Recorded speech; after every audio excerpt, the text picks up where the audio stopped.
10వ తరగతి తెలుగు రెండవ పాఠము ఎవరి భాష వాళ్లకు వినసొంపు. రెండవ పాఠము ఎవరి భాష వాళ్లకు వినసొంపు. పాఠము రాసిన రచయిత పేరు డాక్టర్ సామల సదాశివ గారు. డాక్టర్ సామల సదాశివ గారు. ఈ పాఠంలో మనకు ఒక చిన్న పేరా ఇవ్వడం జరిగింది. పిల్లలు ఈ పేరాని చదువుకొని దానికి ప్రశ్నలు ఉన్నాయి. ఆ ప్రశ్నలకు సమాధానం తెలుసుకుందాం. ఇప్పుడు చిన్న పేరాను చదువుకుందాం.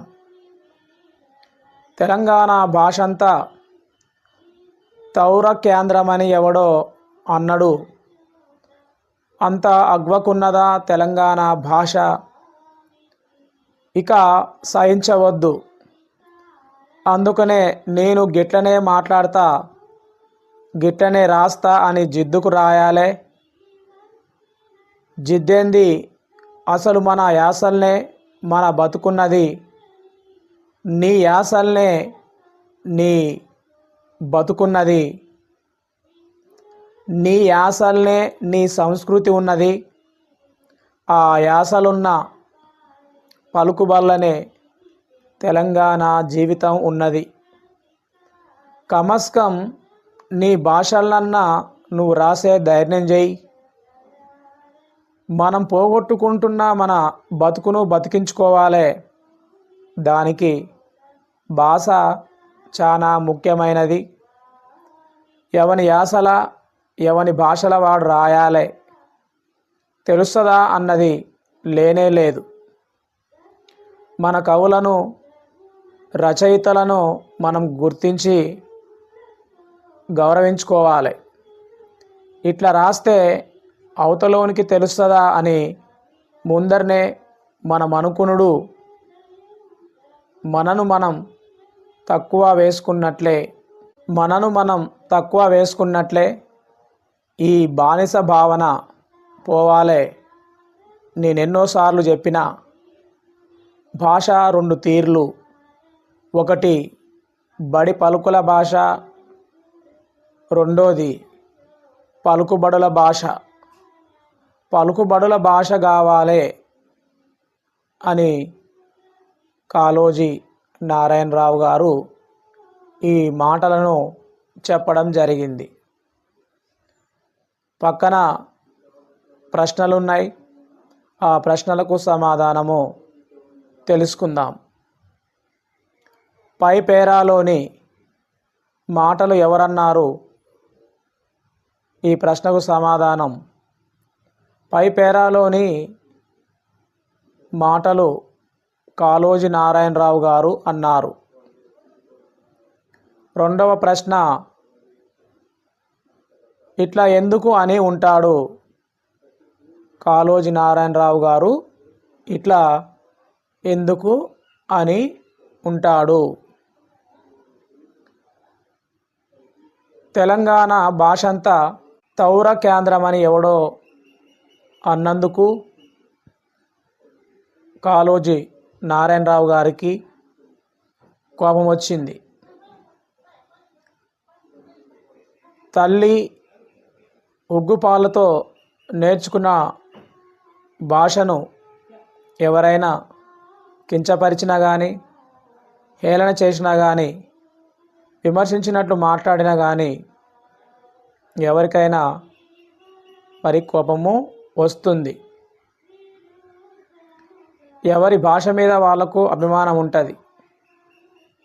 కవులకు, రచయితలకు భాషాభిమానము ఉన్న వాళ్లకు మరి కోపము వస్తుంది. కాబట్టి కాళోజీ నారాయణరావు గారికి మరి కోపం వచ్చి ఈ మాటలను అనవలసి వచ్చింది. మూడవ ప్రశ్న, ఎవరి భాషలో వాళ్ళు మాట్లాడడం రాయడం అంటే ఏమిటి?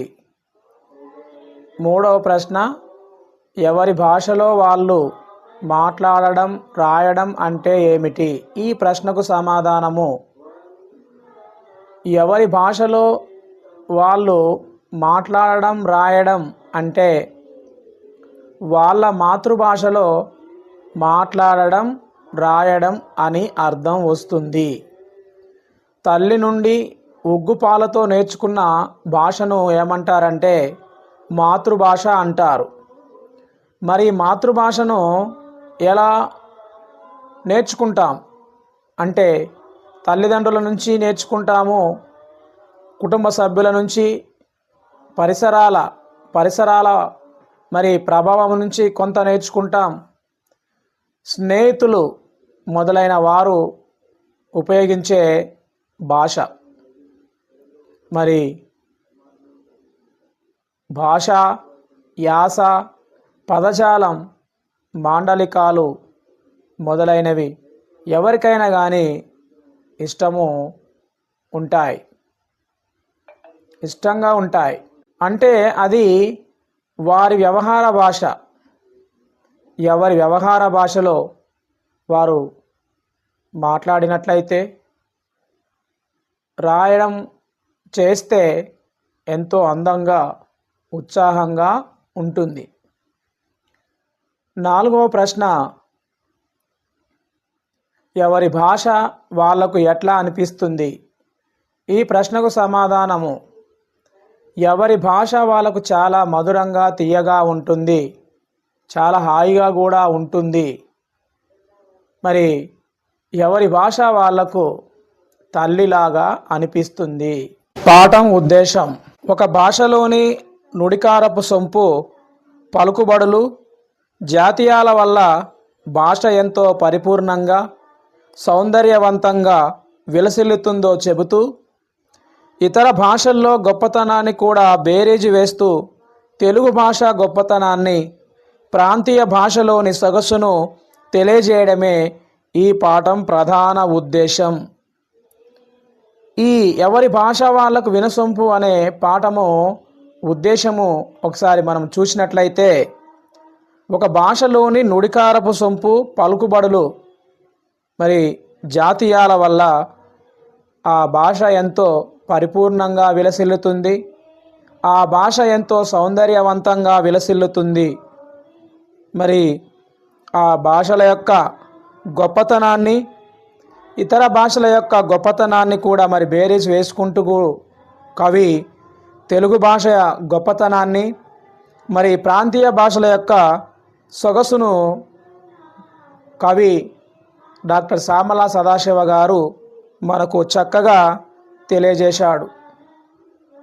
ఈ పాఠము మరి ఉద్దేశము ఇతర భాషల గొప్పతనాన్ని మనకు తెలియజేస్తూ, తెలుగు భాష యొక్క గొప్పతనాన్ని, ప్రాంతీయ భాషలలోని సొగసును తెలియజేయడమే ఈ పాఠము ముఖ్య ఉద్దేశము. ఇక పాఠ్యభాగ వివరాలు. ఈ పాఠం వ్యాస ప్రక్రియకు చెందినది. ఏదైనా ఒక అంశాన్ని గురించి సంగ్రహంగా, ఆకట్టుకునేటట్లు వివరించేది వ్యాసం. సూటిగా, స్పష్టంగా, నిర్దిష్టంగా, సులభంగా అర్థమయ్యే విధంగా ఉండడం వ్యాసం లక్షణం. ప్రస్తుత పాఠ్యభాగం డాక్టర్ సామల సదాశివ గారు తన స్వీయ అనుభవాలతో, మరి తన స్వీయ అనుభూతులతో రాసిన యాది అనే వ్యాస సంపుటిలోనిది. పాఠ్యభాగ వివరాలు చూసినట్లయితే, ఈ పాఠం అనగా ఎవరి భాష వాళ్లకు వినసొంపు అనే పాఠము వ్యాస ప్రక్రియకు చెందినది. వ్యాసం అంటే ఏంది అంటే, ఏదైనా ఒక అంశము అనేది ఏదైనా కావచ్చు, ఏదైనా ఒక అంశాన్ని గురించి సంగ్రహంగా రాయాలి, దానిని ఇతరులు ఆకట్టుకునే విధంగా మరి వివరించే దానిని వ్యాసం అంటారు.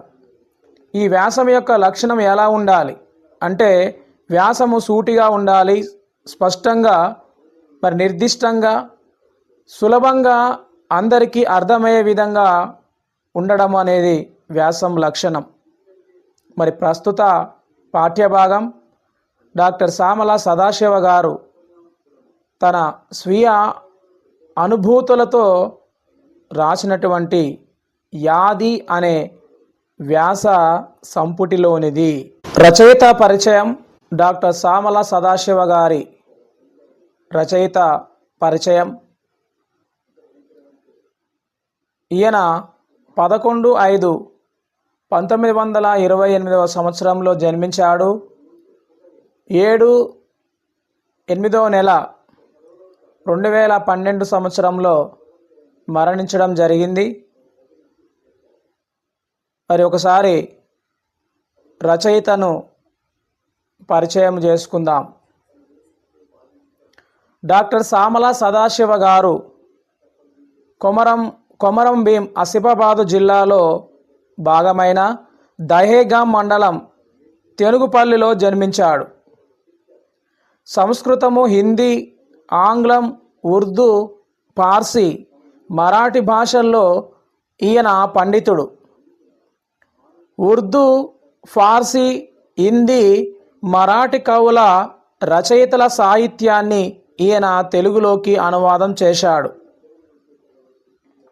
మరి డాక్టర్ సామల సదాశివ గారిది జన్మస్థలం చూసినట్లయితే కొమరం భీం ఆసిఫాబాదు జిల్లాలో మరి దహేగాం మండలము తెనుగుపల్లెలో మరి ఈయన జన్మించాడు. తెనుగుపల్లె అనేది గ్రామం. ఆ గ్రామంలో మరి జన్మించాడు. ఈ కవికి సంస్కృతము, హిందీ, ఆంగ్లము, ఉర్దూ, ఫార్సీ మరి మరాఠీ భాషలలో ఈయన పండితుడు అని పేరు తెచ్చుకున్నాడు. ఇక ఉర్దూ, ఫార్సీ, హిందీ, మరాఠీ ఆ కవుల యొక్క రచయితల యొక్క సాహిత్యాన్ని తెలుగులోకి అనువాదము చేశాడు డాక్టర్ సామల సదాశివ గారు. ఇక రచనలు: ఉర్దూ సాహిత్య చరిత్ర, అమ్జద్ రుబాయిలు, మలయమారుతాలు, యాది, సంగీత శిఖరాలు మొదలైనవి ఇతని రచనలు. ఇతని రచనల్లో అమ్జద్ రుబాయిలు అనువాదానికి 1964లో ఆంధ్రప్రదేశ్ ప్రభుత్వంచే ఉత్తమ అనువాద రచన పురస్కారం, స్వరలయలు గ్రంథానికి 2011 సంవత్సరంలో కేంద్ర సాహిత్య అకాడమీ అవార్డు లభించింది. ఇక కాకతీయ తెలుగు విశ్వవిద్యాలయాలు గౌరవ డాక్టరేట్తో సత్కరించాయి. కాకతీయ విశ్వవిద్యాలయం వరంగల్ మరి జిల్లాలో ఉంది. తెలుగు విశ్వవిద్యాలయము హైదరాబాదులోని నాంపల్లిలో ఉన్నది. ఈ రెండు విశ్వవిద్యాలయాలు డాక్టర్ సామల సదాశివ గారిని మరి గౌరవ డాక్టరేట్తో సత్కరించడం జరిగింది. సదాశివను హిందుస్థానీ కర్ణాటక సంగీతానికి సాంస్కృతిక వారధిగా విద్వాంసులు గుర్తించారు. సదాశివను హిందుస్థానీ కర్ణాటక సంగీతానికి సాంస్కృతిక వారధిగా విద్వాంసులు గుర్తించడం జరిగింది. సౌహృదయ విమర్శకుడైన సత్హృదయుడు మరి మంచి స్వభావం కలిగినటువంటి వ్యక్తి, సౌహృదయ విమర్శకుడైన ఇతని రచనల్లో భాష సహజ సుందరంగా, సరళంగా, ముచ్చట్ల రూపంలో మనసుకు అత్తుకుపోయేటట్లు ఉంటుంది. ఇతని రచనల్లో భాష ఎలా ఉంటుందంటే సహజ సుందరంగా ఉంటుంది, సరళంగా ఉంటుంది. మరి వ్యక్తులు ముచ్చట పెట్టుకున్నట్టుగానే ముచ్చట్ల రూపంలో మరి మనసుకు అతుకపోయే విధంగా మరి ఉంటుంది అని చెప్తున్నాడు డాక్టర్ సామల సదాశివ కవి. పాఠం ఉద్దేశము, పాఠ్యభాగ వివరాలు రచయిత పరిచయం. డాక్టర్ సామల సదాశివ రచయిత పరిచయం. ఈ 3 భాగాల నుండి విద్యార్థులు పాఠం విన్నారు కాబట్టి మరి ఇందులోని ప్రశ్నలు అడుగుతాను, వాటికి సమాధానము చెప్పడానికి ప్రయత్నం చేయాలి. ఎవరి భాష వాళ్ళకు వినసొంపు అనే పాఠం ఉద్దేశం ఏమిటి? ఎవరి భాష వాళ్ళకు వినసొంపు అనే పాఠము ఏ ప్రక్రియకు చెందినది? వ్యాసం అంటే ఏమిటి? వ్యాసం యొక్క లక్షణం అంటే ఏమిటి? ఎవరి భాష వాళ్ళకు వినసొంపు అనే పాఠము ఏ వ్యాస సంపుటిలో నుంచి తీసుకోబడింది? యాది అన్న గ్రంథం రాసినటువంటి రచయిత పేరేమిటి? డాక్టర్ సామల సదాశివ గారు ఏ జిల్లాలో మరియు ఏ గ్రామంలో జన్మించాడు? డాక్టర్ సామల సదాశివ గారు ఏ భాషలలో పండితుడు? డాక్టర్ సామల సదాశివ గారు ఏ భాషలలోని కవుల రచయితల సాహిత్యాన్ని తెలుగులోకి అనువాదం చేశాడు? డాక్టర్ సామల సదాశివ గారి రచనలు ఏమిటి? డాక్టర్ సామల సదాశివ గారు ఏ గ్రంథానికి ఆంధ్రప్రదేశ్ ప్రభుత్వము ఉత్తమ అనువాద రచన పురస్కారం లభించింది? డాక్టర్ సామల సదాశివ గారు రచించిన ఏ గ్రంథానికి 2011 సంవత్సరంలో కేంద్ర సాహిత్య అకాడమీ పురస్కారం లభించింది? డాక్టర్ సామల సదాశివ గారు తన రచనల్లో భాష ఎలా ఉంటుంది అని చెప్పుకున్నాడు? మనం చెప్పుకున్న పాఠంలోని మూల్యాంకనం డాక్టర్ సామల సదాశివ కవి పరిచయం రాయండి. డాక్టర్ సామల సదాశివ కవి పరిచయం రాయండి. విద్యార్థులు ఈ కవి పరిచయాన్ని చదువుకొని రాగలరు.